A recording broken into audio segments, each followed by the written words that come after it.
Hey, anybody hanging out around, wondering what's happening, paying attention to NFL on a Friday in March?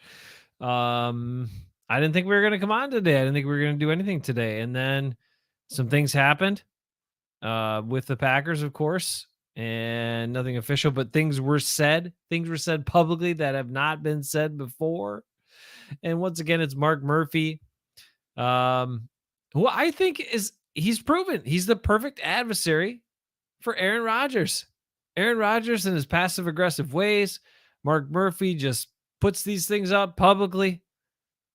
He is the perfect person to match Aaron Rodgers. It's fantastic. Anyway, all the way back to, don't be the problem. And also, more recently, a complicated fella and Aaron's dividing the fan base with his stuff. To today, William G was here. William, good to see you. And thanks again for your comments last night. William reached out and we connected. It was fun. Traded some different information and stories. And yeah, just appreciate William. Appreciate everybody that hangs out, joins us in the chats, gives their input and insight into their team. The Packers are our team, guys. Just remember that. It's our team, not Aaron Rodgers' team. This is Wisconsin's team. It's our team. Our team, excuse me. And don't ever forget that. Okay. Hey, David's here too. David, how you doing? William G says Chicago got a massive haul from Carolina for the number 1 pick. Look at that. Find a desperate trade partner and they will give you the moon. The Bears got so much for 1 pick. Oh my God. All they did was move back a little bit in the first round. And when you find a team that's desperate for a quarterback, man, look what can happen. And that's why we're hoping the Jets are so desperate for this quarterback that they're going to give the Packers something good. Now, we don't know the particulars of the deal. We should have answers soon, hopefully. And when it's official,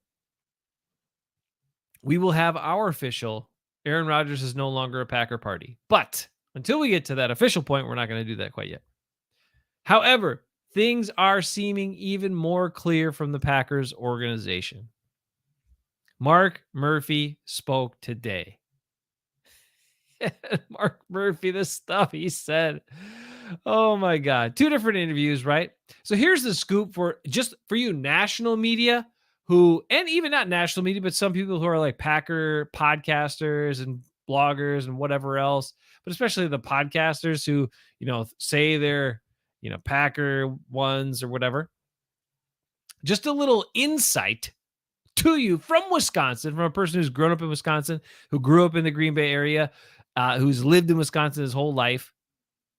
The reason, so a lot of people were like, Mark Murphy said this at the girls' state championships, no less. Like, why is that? Here's why. Because the girls' WIAA state basketball championships have been in Green Bay for the last several years. They used to be in Madison, but the girls kept getting kind of roasted around and kept having to move facilities, and it was all uncertain. They kept getting bumped for different things. And so finally Green Bay reached out to the WIA and said, you know what, Madison's kind of not showing the girls tournament the kind of respect and love that they show the boys tournament. What if you allowed us to host it here in Green Bay in the Resch Center? And the girls tournament was then moved to the Resch Center, and it's been doing well up there in Green Bay. It's a beautiful facility. The girls don't have to compete with the Badgers and anything else that might come up and all this other stuff that kept screwing them around. And it's pretty damn cool. So that is why Mark Murphy spoke at that state tournament that is going on Thursday, today, and tomorrow. And girls basketball in the state of Wisconsin is pretty damn good. I know. I watched a bunch of it, and I covered a bunch of those teams back in the day when I used to do broadcasts, and it was really fun. And let me tell you one other side note while I'm on my soapbox about the importance of the girls' state tournament, because it's pretty amazing to watch that level of basketball and watch the way the girls play. And yes, it's a little bit different game. You're not going to see dunks and stuff, but you will see great basketball if you watch and pay attention. And if you like it, it's fun to watch. But for some of the naysayers, for some of the people that I used to run into, for some of the people that actually used to broadcast games that would sometimes fill in for me once in a while, would broadcast in other stations and things like that. But not just those people. Other people I encountered over the years broadcasting girls' basketball games. I broadcast boys. I broadcast college. I did all that. Women's, men's, girls, high school, boys' high school. There were some naysayers in there that had to say, "Oh, well, I mean, they like really downplayed the girls' game. They did not respect the girls' game." And I would have loved to see some of those clowns try to play basketball against some of those girls, because they would have got their asses whipped. And you know how I know? Not that I tried to challenge the girls. I didn't. But I was pretty close with one of the teams back in the day, a couple of the teams, good friends with the coaches, the players, great kids, nice communities. And one of the coaches I knew in Boyceville, Wisconsin, Jolene Bird, fantastic person, great coach, legendary coach in this little tiny town up in northwestern Wisconsin, Boyceville, Wisconsin.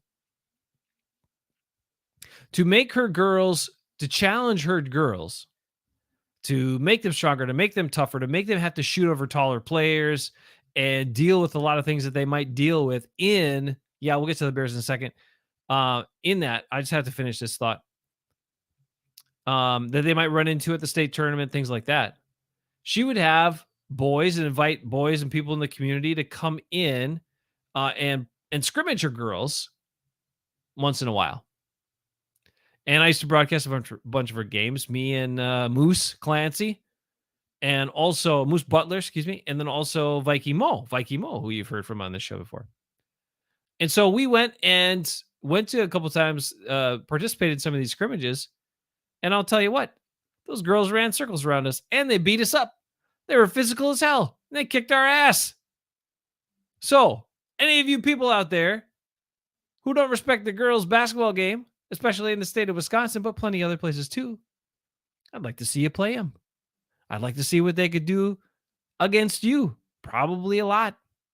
So show some respect. Anyway, that's why Mark Murphy spoke at the girls' state championships. But what he said, oh boy, did he have to say those things? No, he did not have to say those things, but he did. He did.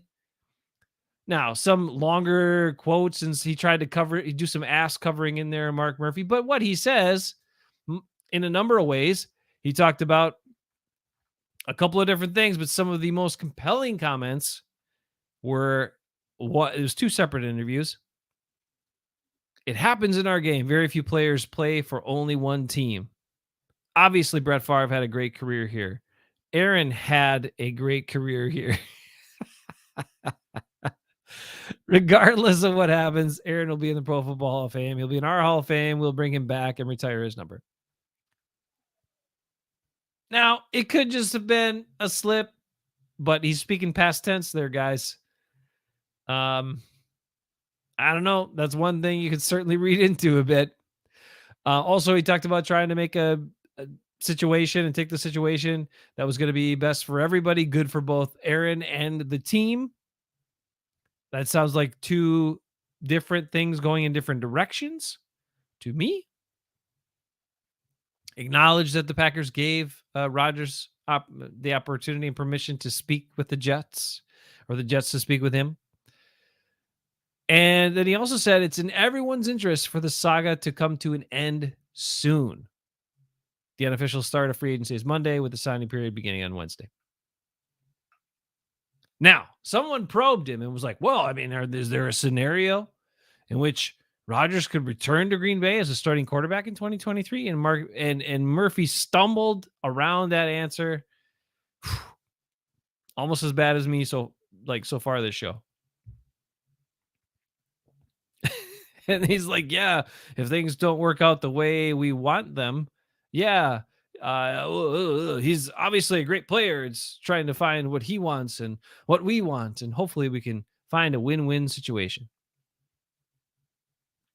And he went on, he's a great player, 4-time MVP, blah, blah, blah, blah, blah. Okay, great. That's all the ass covering stuff and the trying to massage the Rodgers ego and stuff like that a little bit in the situation. But It seems pretty clear. Seems pretty clear that it will be official. We'll have our Aaron Rodgers party before too long. Then we'll get to talk about the Bears here in a second and what they got. Also, we have one other NFL note, and then we have a Bucks note. Williams says Packers need to get cap situation under control. If Jordan Love turns out to be the guy, the team needs cap space to build around him. Yes, they do, and that's the other exciting part. Is Jordan Love will get to grow with the young receivers, the line. Now, this whole Bakhtiari restructure that just happened too, right? They could save up to $12 million. It's likely they're not going to take it that far and only save $7.5 million. But the Packers are doing a lot of movement here. There's an extra movement happening. Now, there was some thought that maybe Bakhtiari would be part of a trade with Rodgers. I don't know if that's with some of the restructuring, if that's still a possibility. Who knows? Look, it's a weird situation because there's only one team that's really trying to get Rodgers, but they really want him. And the Packers really want to get rid of him. So they're both desperate. And I guess we'll see who's more desperate. I don't know.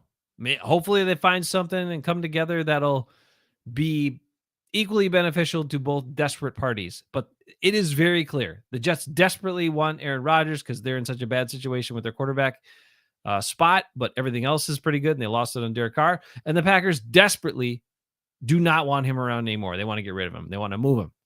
So it might end up with not getting as much as we'd like as Packers fans. Definitely not as much as they could have got last year. But then again, the Jets are pretty desperate. Maybe they give a little more than you expect for a team that doesn't have any challengers or any other suitors for this guy. So anyway, we'll see about that.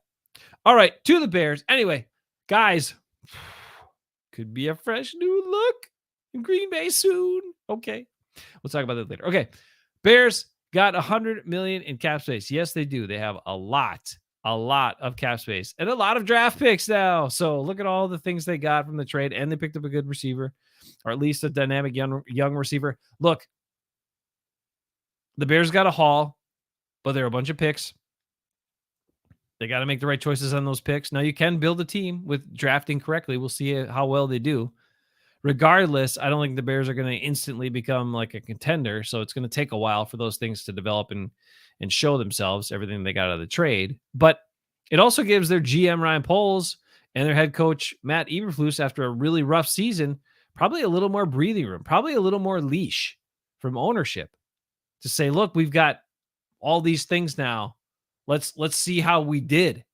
We pulled this move. We got all this in return. Let's see how all this pans out to build a team that's going to be better. And that's so I think it's a smart move for the Bears to get more quality players, 100%, dealing with a desperate trade partner. I think it's also a really smart move for the Bears GM and head coach to buy themselves a little more time. That's the way I look at it. So anyway, I think it's smart moves all around, but the Bears, we don't have to worry about them for a little while. We do, however, have to be concerned about the Lions in the division. That's the team that you should be the most concerned about. One team that we shouldn't be that concerned about was the team that won the division last year, the Minnesota Vikings. Guys, they're cutting players. Cam Dantzler out of here. There's good chance Harrison Smith. There's a lot of rumors going around. Harrison Smith might be cut by the Vikings. And there's another Smith who's causing problems for the Minnesota Vikings. And it's our good friend, Zadarius Smith. Classic Zadarius in his fashion. What is he doing? He wants to be released. He wants to get out of that contract he just signed last year because he signed a bad contract. And I don't know what else his gripes are, but basically he just wants more money probably. And I don't know why. He basically made over $1 million per sack last year. And considering that's all he's trying to do is get to the quarterback and get a sack, I don't know. Is he really that valuable? He doesn't do a hell of a lot else, and he disappeared the whole second half of the season and the playoffs, just like we told Viking Mo he would. And now he's a problem. And he was whining because he wasn't a captain. Like, oh, man. I think Ben, remember a couple weeks ago, Ben said Zadarius Smith was the most overrated Packer that he could remember in his lifetime. And then he changed it to William Henderson being the most overrated Packer. But I don't know. He might have to go back to that one. He might have to revisit it and reconsider Zadarius Smith as the most overrated Packer in the history of Packers. All right. Carolina better hit on the number one. Yeah. I mean, David, they are desperate. They are desperate to get a quarterback. They think one of these, they think the guy that they think is the best and the number one guy is going to be a home run hit. So they gave away a lot to make sure that they could get the guy that they wanted. So we'll see how it pans out in the NFL draft. Okay, last thing. It's going to be a short one tonight. Ben can't make it. That's fine. His kids, son's home from college. Daughter's actually home tonight, I think. You want to spend some family time. I was like, I get that. I respect that 100%. I'm going to spend some family time too in a little bit. But all these crazy things happen, right? Last thing is, come on, guys. You know I love Brook Lopez. And did you happen to see what he did last night? All right, a little tiny assignment for you. Look up Brook Lopez against the Orlando Magic from last night. You don't have to watch the full. I mean, I would watch the full Bucks game highlights, but you don't even have to. Just watch the Brook Lopez highlights. 9 blocks. 9. He had 24 points, 10 rebounds, and 9 blocks in last night's game. In a close win, a 5-point win. It was right down to the wire, though. There was like a 4-point game, and he blocked another shot. Hit a block shot with like 15, 16 seconds left in a 4-point game. A guy's going right to the rim to make it a 1-possession game. And he blocked another shot then. So not only did he just have 9 blocks, he had key blocks at key times, and he also made key buckets when Orlando was getting close. Like they were within 5, they were within 3 at one point. He hits a 3-pointer, extends the lead. Like he hit key baskets, played like a big man, hit some outside shots, did his thing. And Giannis was out last night. A couple guys were out last night, but Bobby Portis led the way with 28 points, 13 boards. Brolo had 24 points, 10 rebounds, and 9 freaking blocked shots. Go watch it. It's so good. It's such good rim protection. Incredible stuff, and it's a hell of a lot of fun. I told you, Bucks, Wisconsin's team you should believe in. Unfortunately, the Badgers on a low note. Badgers lost right away in the Big Ten tournament, so now they're probably not. I don't think they can make the NCAA tournament now. They had to win probably a couple games here in this Big Ten tournament in order to make it, and they went out right away to Ohio State. Disappointing year for the Badgers men's basketball team. But not for the Bucks, and maybe not for the Packers. Ooh, we'll see. Yep, Giannis, we want him to get better. Whatever. Let's finish on the Bucks here and on the good note. If the Bucks just look what they've been assembling, right? Okay, so they've had this team. We all know that Middleton going down last year hurt them a lot because they needed shot makers against the Celtics, and they didn't have it. Like, I'm not saying Middleton's presence in Game 7 wouldn't have helped the Bucks enough because it was just a blowout, but his presence throughout the rest of that series, they would have got a 4th win before that Game 7. They needed someone. They needed a guy that could make jump shots, and they didn't have him during that series last year, and that's why they lost. Now, the Celtics are still going to do the same old crap. They're going to flop all over the place. They're talented. They're going to make shots. They're going to do different stuff, but they're going to get all those kind of like cheap possessions and flop down and get cheap foul calls on Giannis and some of the other guys, whatever. So the Bucks have adjusted. They know that's coming. They know that lies in front of them, most likely in the Eastern Conference Finals. So they have been assembling a number of guys that can rotate in. Part of it was because of some of the injuries, but they've gotten deeper as well, and they keep adding. Jay Crowder, great addition. Ingles is looking better. You also have, I love Javon Carter. He was there already, but some guys that are new to the team this year, they just keep adding more veteran guys. Okay. Veteran guys who have been pretty big time scorers and players on teams during their career, but also can take a back seat because they're at that point in their career. Like, what? They're not trying to be the scoring leader of their team anymore. They want to win a championship, and that's why they're there. So the Bucks have hungry veteran guys who are smart, who, if they run into a situation where there's foul problems or there's other stuff going on or some injuries or whatever, okay, those guys are still on your team. They can play a bigger role. They can help you win series if needed. And if all you need them for is a little shot in the arm once in a while, when they come in and in relief of guys or off the bench, hey, great. They can do that too. So I just don't see, I think the Bucks are going to be unstoppable. They're going to do it again. 2 championships in 3 years. And I would have never thought that would happen in my lifetime because the Bucks didn't win a single championship in my lifetime until a couple years ago when they finally did. I wasn't born when the first one happened. So anyway, go Bucks. But anyway, I love Brolo. And if you could just go watch the highlights, like these are younger, faster, athletic guys who are quicker than him. But he's just so smart and so good at just as a big bodied guy, being able to just go after the ball and not foul the guy, but actually just block the shot. It's pretty damn impressive. So go check him out. All right. Be good, stay good. That's your Bucks. That's your Packers. Aaron Rodgers, they're warming the jet for you. Take your stuff and get out. You guys be good. Oh, man. It's going to be a Rodgers going away party soon. Have a good night. Tell me why I beg you to come.